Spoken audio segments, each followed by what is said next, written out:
आइए दोस्तों, आज आपको एक कहानी सुनाता हूँ कृष्ण की अनन्य भक्त मीराबाई की। जी हाँ दोस्तों, कृष्ण को अपने प्रेमी के रूप में, अपने पति के रूप में स्वीकार करने वाली कृष्ण की अनन्य भक्त मीराबाई की कहानी सुनते हैं। मेवाड़ के जागीरदार रतन जी के घर एक साधु आकर ठहरे। उनके पास श्री कृष्ण की एक सुंदर मूर्ति थी। रतन जी की पुत्री को वह मूर्ति बहुत पसंद आई। उन्होंने साधु से मूर्ति मांगी, पर साधु ने मना कर दिया। वह नन्ही सी बच्ची मूर्ति पाने के लिए हट करके बैठ गई और खाना पीना छोड़ दिया। रात को साधु को स्वप्न आया कि वह मूर्ति बालिका को दे दो। आखिरकार विवश होकर उस साधु ने उस मूर्ति को उस बच्ची मीराबाई को दे दिया।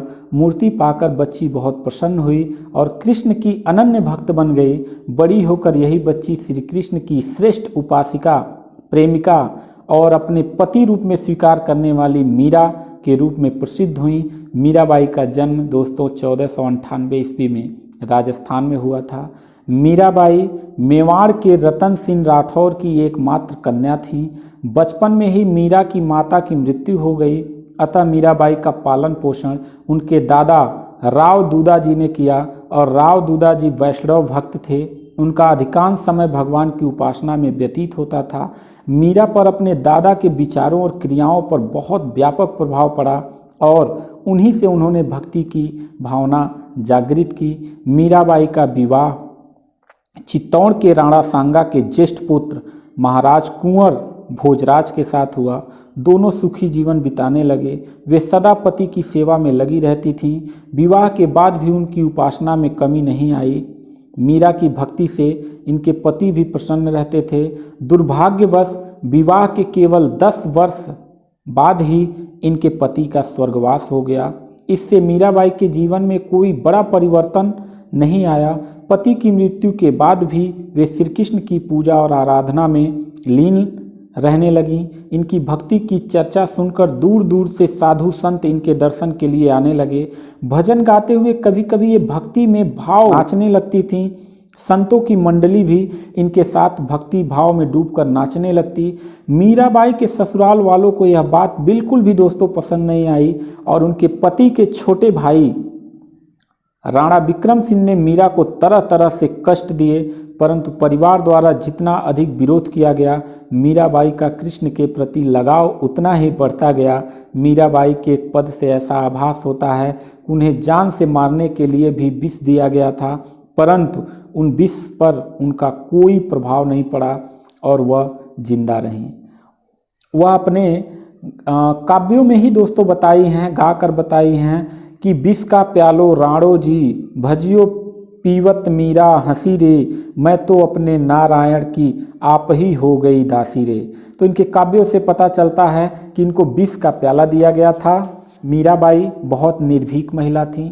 रूढ़िवादी राज परिवार की वधू होने के बावजूद उन्होंने अपनी भक्ति और आदर्शों के लिए गलत परंपराओं को तोड़ डाला।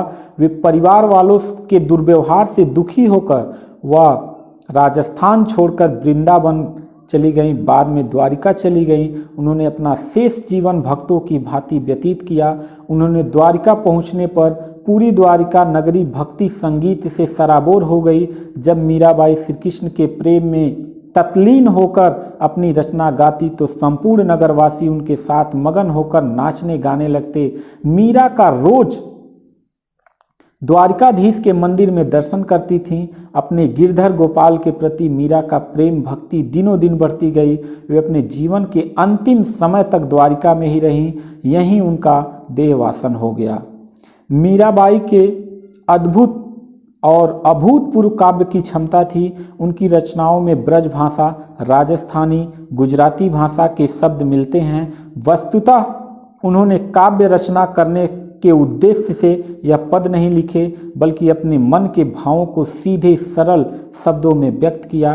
कहते हैं कि जो बात हृदय से निकलती है वह हृदय पर सीधा प्रभाव डालती है। यही कारण था कि मीरा के पदों ने जन जन को प्रभावित किया और उनके पद हर एक की जुबान पे चढ़ गया।